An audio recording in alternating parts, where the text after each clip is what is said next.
like to ask you to take a look around. Just go take a look as well you see, but also at the end.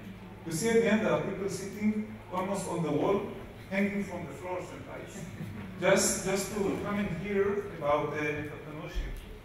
And for me this is excellent. It shows that there is something here that lives and breathes and want to do entrepreneurship. And I think this is why Rui invited me here. So first and foremost, first time in Portugal, first time in Praga, first time in EMU. Already I feel here at home. I feel here at home because of the people and because of the entrepreneurship, the energy that is here to do stuff. So I want to start by saying thank you very much to Rui Fernandez for the invitation, for the hospitality. Also thank you for Carlos, who arranges everything. Thank you to Natalia. Thank you to the team staff that hosted me here for the past few days. Really feel here at home already, so this is excellent. Presentation.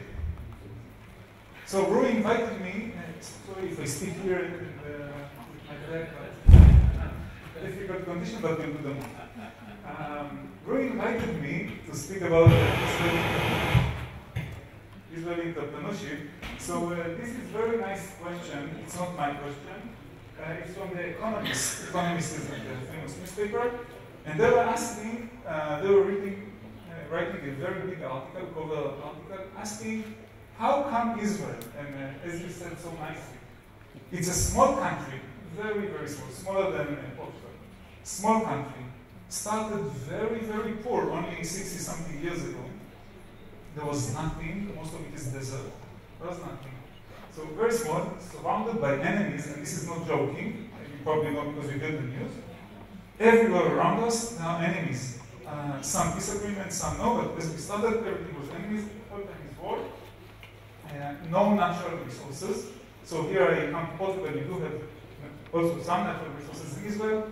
Almost nothing. Maybe in the Dead Sea there is something, maybe a bit oil, like 2 drops of oil and 5 gallons of gas. That's it. And then, see how it continues. We produce more startups than much bigger, much more peaceful countries. And also, if you compare it, and I can tell you a secret, the reason Rui invited me here was Rui is doing an amazing project, analyzing ecosystems to see how best to bring it to Portugal. And he will describe it in this presentation.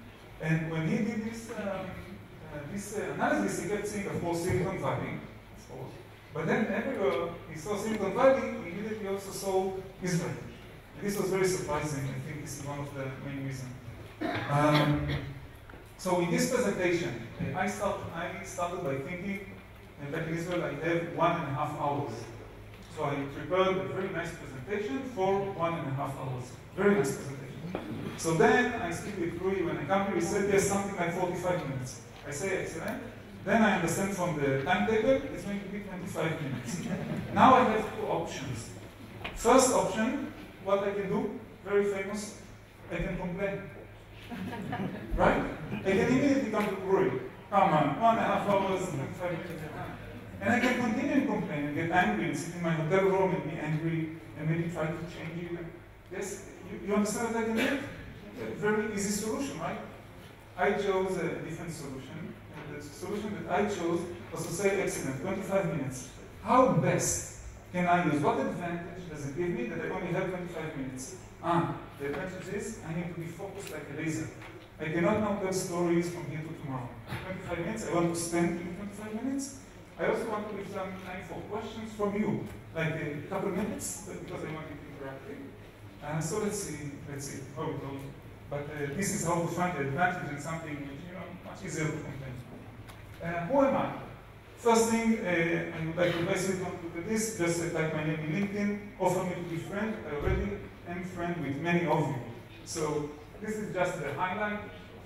On the green, this is my professional background. I was CTO of Oracle before the Sun Ecosystems in Israel, not Oracle in the world, but currently in Israel.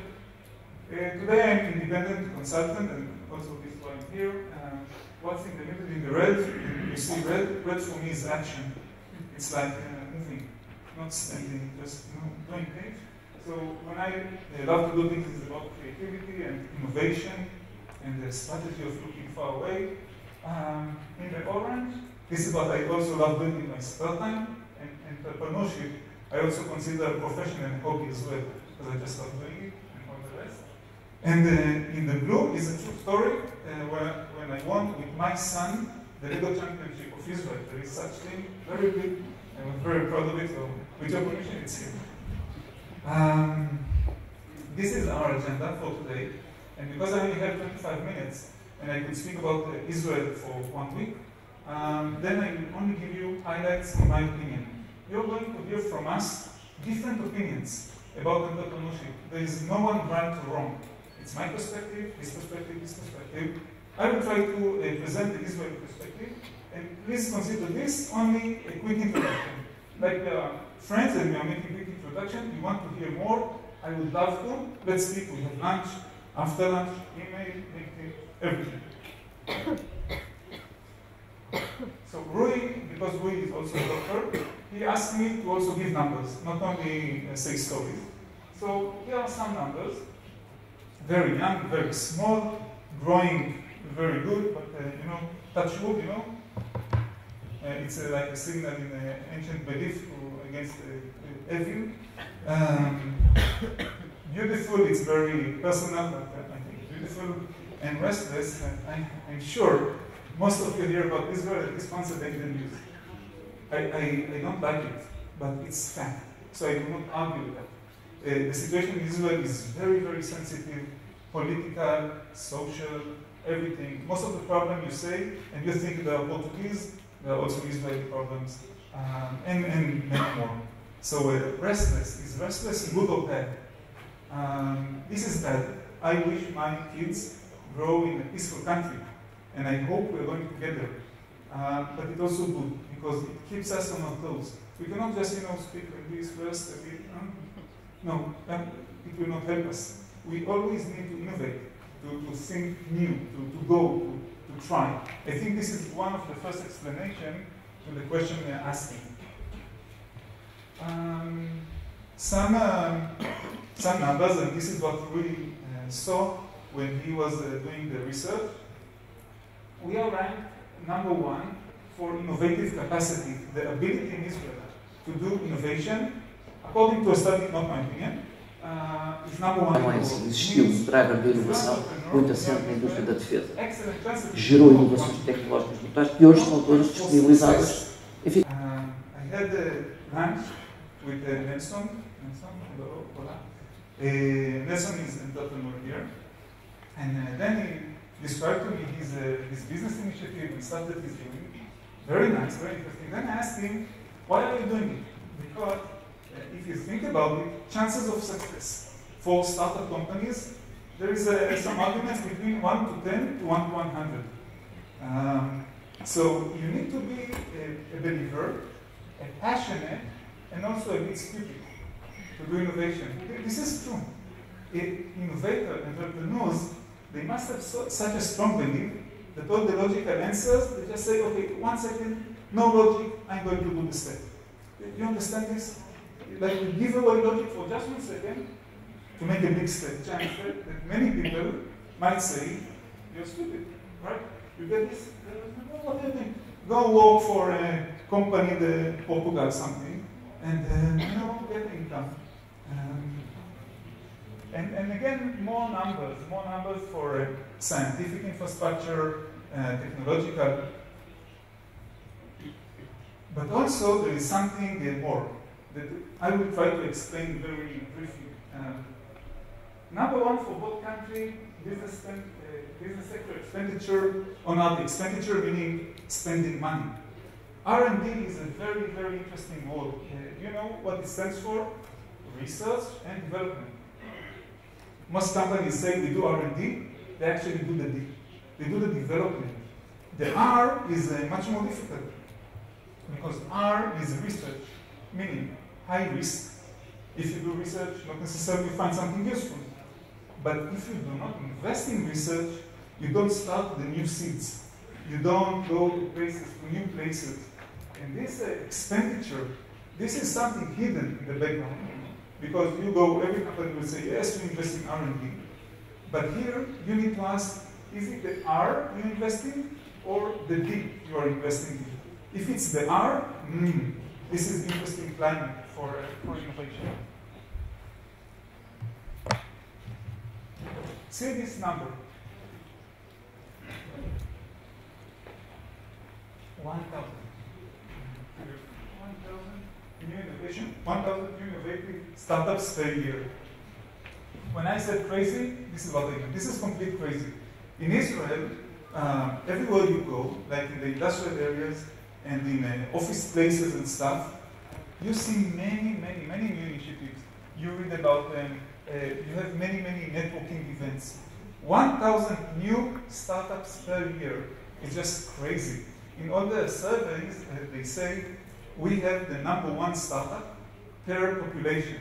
So if you compare number of startups and number of people, it doesn't make any sense. But also there is something more to understand. Israeli startups are like this. You know, as I said before, startup people, like entrepreneurs, they need to be passionate, but also a bit not logical. This is how we see our startup people. They are young, they are very passionate.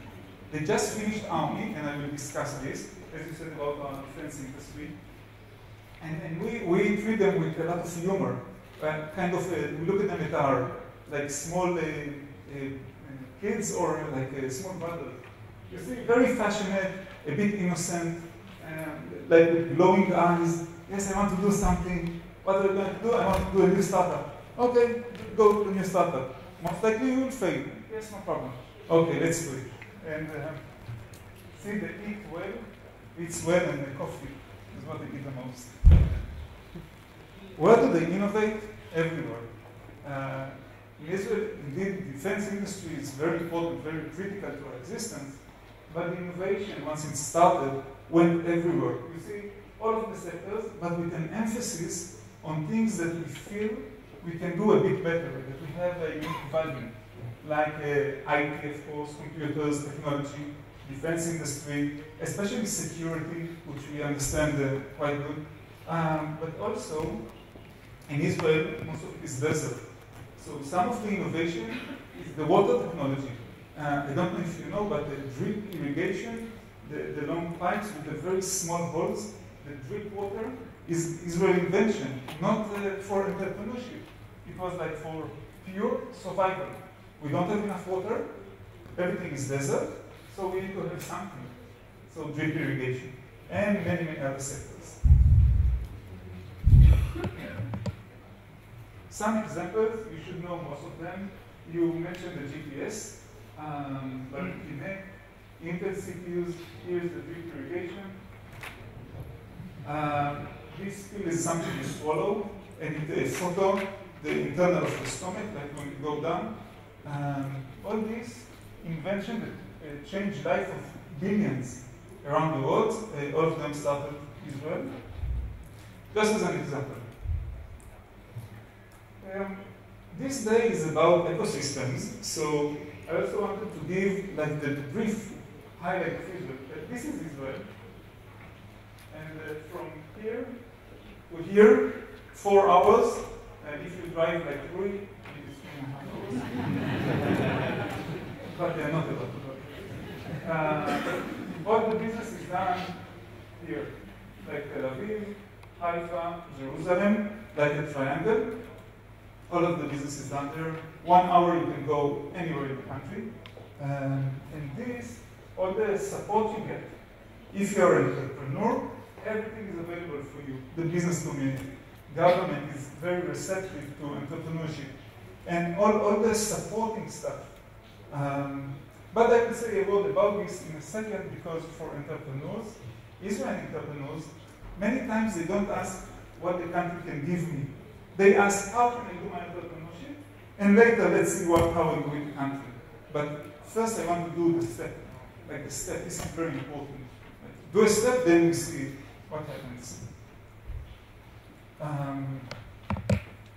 This is important. One of the key elements of Israel's growth was the fact that we managed to attract all these big names you see here. I will say. Yeah.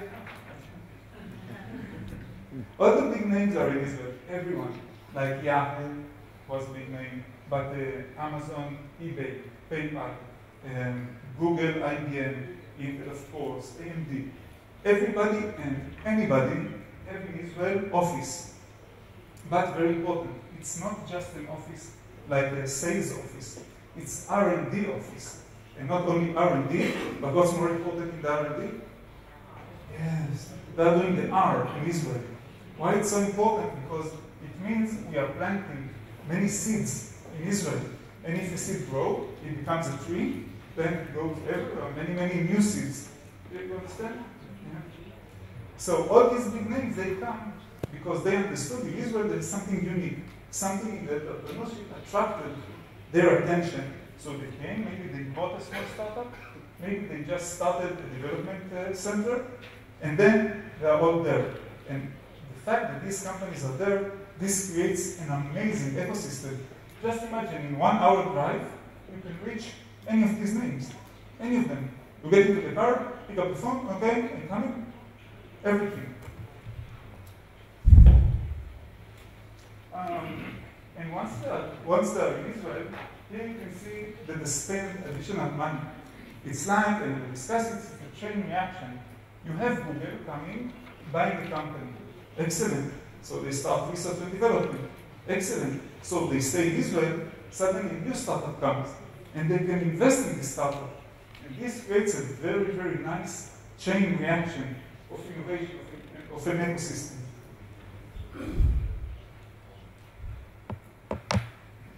I don't have much time to go over all the examples, so I will now do what we call a presentation shootout. I will just shoot at you several slides, just get a glimpse. If it's important, talk to me, I will tell you more. Intel started quite the first in Israel, now invested with thousands of employees and buying more companies. If you're a startup in Israel, there is a chance that Intel can buy you very easily. Microsoft, quite the same, very big, strong presence in Israel. AMD, it's more, Apple is more hardware-oriented, but also very big in Israel. Google, a bit recent, but again, they bought a company, started R&D center, now they have a big office building in Tel Aviv. In half an hour drive, I can come to Google and have a meeting. No problem. Okay, final part of the presentation. The secret ingredients. Why secrets?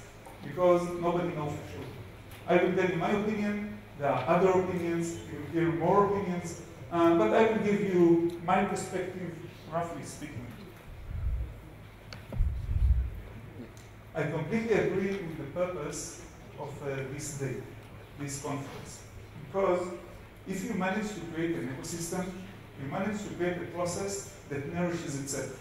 That you have startups and more startups and companies and big names and venture capital comes, and then you create a motion, a movement that already ignites itself.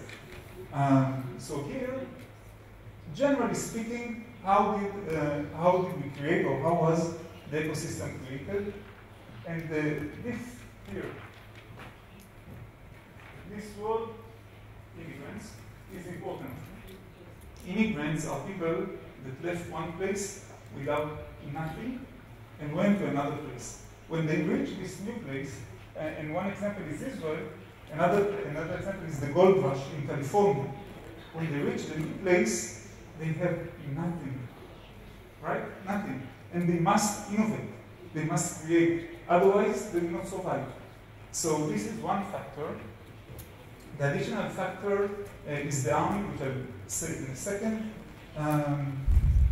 The journey, the academic journey, is our willingness to do a process. Not to do, we call it in Hebrew, like a zbang, like punch potato. Punch, and that's it, we have the potato. No, journey means we are willing to take the time, the effort to make it happen. And academy is the collaboration, which also happens very strongly in Israel. We already mentioned, several speakers here mentioned the risk here. This is a frightening world. Willingness to take risks is something that is in our DNA. It's in our blood. No other option, because the situation is as is, and we must take risks. So for entrepreneurs, this is critical. And the chain reaction that I mentioned. Last word here, Firgun. It's a Hebrew word. Very unique, doesn't exist in other languages. It's a slang word. Firgun means that if I do something and I succeed, other people really happy with my success. Very unhuman, very not natural. Many times we see someone's success, we get angry. We get, oh, I wish I could succeed like this. So this is a very nice word, because in Hebrew, we actually have a word for it. Means you also feel it sometimes. We have a word that says, I see this exit of startup, I see this investment that he got, and I'm very happy and truly happy for this person. So we call it Firgun. Not always that we're not saints. We don't have like a light here and wings. But we do have Firgun. Very important. This slide is about Israeli army, but check the title, serving the country. Now again, we are not saints. We are not serving others for the benefit of, I don't know. But in Israel, it is considered mandatory, but also in a sense privilege to serve the country, serving the army. And all this list is things other than the usual stuff in the army, like security, defense, and stuff. All these are things that you learn in the army. And I want to focus on one of them here, the life lessons. Because when you're in the army, there's no time, sorry for the language, oh, it's on camera. Sorry for the language camera. No time for bullshit. No time for, like thinking for 2 years, or like to say, self-sustaining the company. No. You're in the army, you get training. You are trained to do whatever it takes to reach your goal. And be intensive about it. Don't be like lazy. No. Go and act. You see this action, the punch potato action. Go and act and reach it and do it. And if it doesn't help, if it doesn't work, no problem. Go try something else. Until what? Until you get it. We have a saying from the army. No such thing as I cannot do it. There is a thing I don't want to do. But don't tell us you cannot do it. Always, everything, anything, you can do it. You understand the difference? No such thing you cannot do it. Never such thing you cannot do it.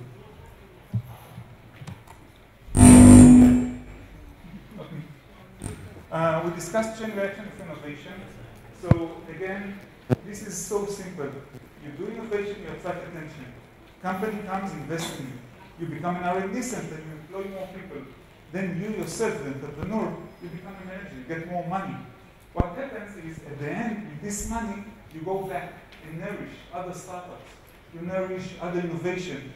And at the end, like here, not the end, but like 40, 45, 50, then you become mentor. And you teach others what you learn. Again, you remember Firgun.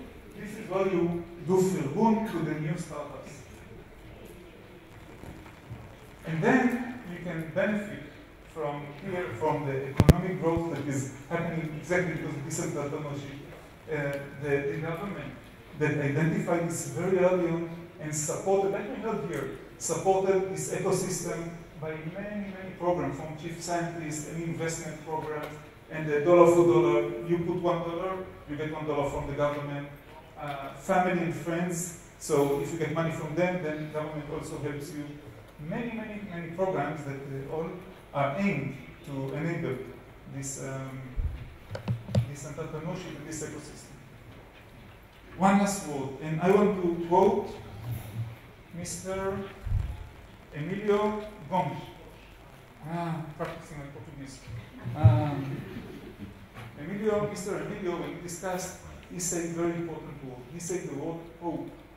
And when I talked about this presentation that I want to do to you, the word I had in my mind was hope, because I heard in my days here a lot about Portuguese problems. But I saw also a lot of the good energy, of the movement, of the energy that the entrepreneurs. Here are managers, officials. Back there are the entrepreneurs. like the real guys that will go and do it, and the government can move fast or slow, and business will support you or not support you. But you guys, you can run. You can do whatever you want. And for this, I see a lot of hope, because this great movement from bottom up. Many times you look above and you look for support above, above government, above municipality. But sometimes you just need to look where you are and just move. Just do. Nothing is impossible. That's it. Unfortunately, 25 minutes, so I don't have time for questions, but we have debate afterwards. So thank you very much.